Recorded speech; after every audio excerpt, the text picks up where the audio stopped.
Already గుడివాడలో ఏం జరుగుద్దో రేపు నాని పరిస్థితి ఏంటో ఇవాళ చూస్తా ఉన్నాం. కృష్ణా జిల్లాలోనే ఇవాళ మొత్తం కూడా మిడిల్ డ్రాప్లు అయిపోతున్నారు. బందర్ పేరు నాని ఇవాళ నేను పోటీ చేయలేను అని చెప్పి ఆయన జారిపోయాడు. పక్కన ఉన్నటువంటి పెడంది ఎటు వెళ్ళిపోతున్నాడో తెలియదు అని చెప్పి చెప్తా ఉన్నారు. ఇవాళ జిల్లాలో ఉన్నటువంటి ఎవరన్నా వైసీపీ నాయకులు నేను జిల్లాలో కాదు రాష్ట్రంలో ఉన్నటువంటి వైసీపీ నాయకులు అడుగుతా ఉన్నా. ఇవాళ ఈ జగన్మోహన్ రెడ్డి పరిపాలనలో ఏ నియోజకవర్గంలో మీరు అభివృద్ధి చేశారా? మీ గుండెల మీద చేసుకుని మీరు చెప్పగలరా? ఇదిగో ఈ అభివృద్ధి కార్యక్రమం మేము చేసామని మీరు చూపించగలరా?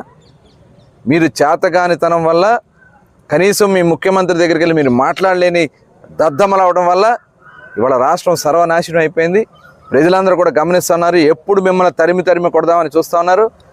దాదాపు నాకు తెలిసి 50% నియోజకవర్గాల్లో వైసీపీకి డిపాజిట్లు కూడా గల్లంతయ్యే పరిస్థితి వాళ్ళ రాష్ట్రంలో క్లియర్గా కనబడతా ఉంది. దాంట్లో ఎటువంటి అనుమానం లేదు.